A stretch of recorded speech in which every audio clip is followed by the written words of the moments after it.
Shalom, Bapak Ibu yang kami kasihi dalam nama Tuhan Yesus Kristus. Kami dari Majelis Daerah YPP Batu di Sumatera Bagian Selatan dan Sekolah Tinggi Teologi Ebenezer dalam program Sabda Ilahi menyapa Anda pagi ini. Tuhan Yesus memberkati.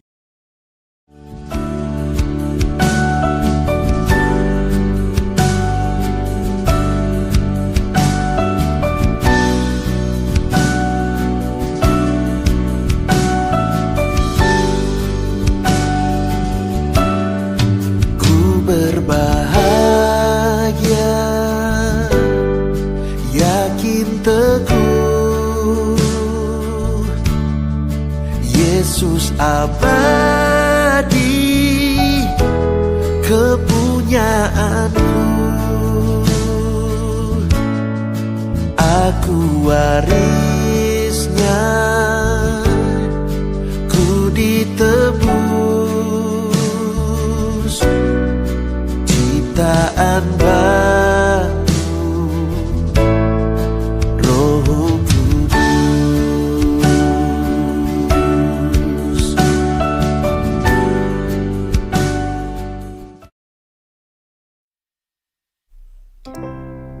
Shalom, selamat pagi Bapak Ibu Saudara yang diberkati oleh Tuhan.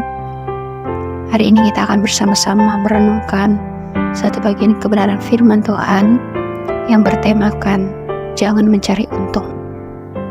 Seperti yang tertulis dalam 1 Timotius pasal 6 ayat yang ketiga sampai ayat yang kelima. Demikian bunyi firman Tuhan. Jika seorang mengajarkan ajaran lain dan tidak menurut perkataan sehat, yakni perkataan Tuhan kita Yesus Kristus, dan tidak menurut ajaran yang sesuai dengan ibadah kita, ia adalah seorang yang berlagak tahu padahal tidak tahu apa-apa. Penyakitnya ialah mencari-cari soal dan bersilat kata, yang menyebabkan dengki, cedera, fitnah, curiga, kecekcokan antara orang-orang yang tidak lagi berpikiran sehat dan yang kehilangan kebenaran, yang mengira ibadah itu adalah suatu sumber keuntungan. Bapak Ibu yang diberkati oleh Tuhan, ketika kita mengikut Tuhan, ketika kita melakukan ibadah kita kepada Tuhan, ketika kita melayani Tuhan, kita dipanggil untuk memuliakan nama Tuhan, bukan untuk kepentingan atau mencari keuntungan diri sendiri. Apa yang Tuhan inginkan ketika kita mengikut Dia, ketika kita melakukan ibadah kita kepadanya? Tuhan menginginkan adanya perubahan karakter terjadi dalam diri kita. Dalam konteks surat 1 Timotius pasal yang ke-6 ini, Rasul Paulus menggambarkan ciri-ciri dari guru-guru palsu, bahwa guru-guru palsu ini mereka suka memperdebatkan hal-hal yang tidak penting. Mereka suka berlagak sok tahu padahal tidak tahu apa-apa, sehingga adanya sifat atau karakter-karakter negatif yang melekat begitu kuat dalam kehidupan guru-guru palsu ini.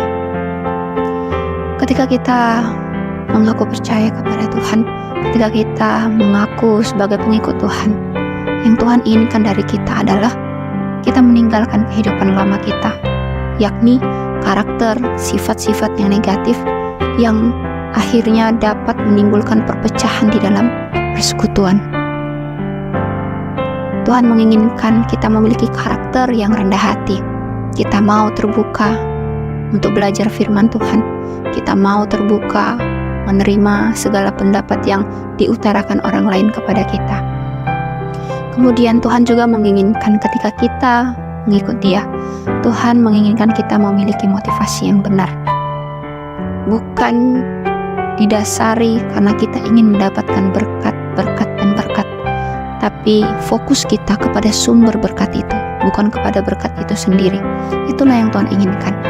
Kita datang kepada Tuhan didasari karena kita begitu mengasihi Tuhan, dan kita mau menyatakan rasa syukur kita sebagai orang-orang yang telah diselamatkan oleh Tuhan.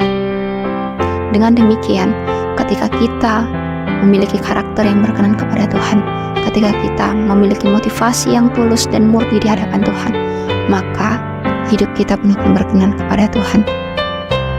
Demikian firman Tuhan.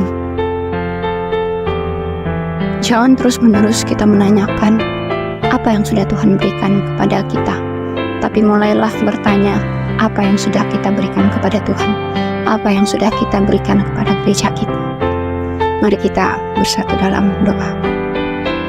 Bapa kami yang di surga, hati kami melimpah dengan ucapan syukur ya Tuhan, untuk kebenaran firman Tuhan yang hari ini boleh menyapa kami, yang boleh mengingatkan dan menegur kami, sebagaimana kami orang-orang yang telah ditebus oleh Tuhan.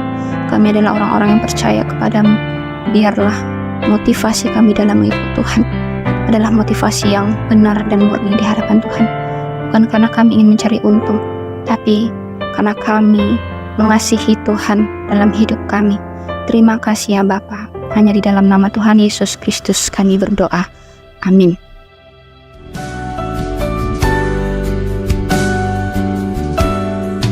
Aku serahkan diri penuh dalam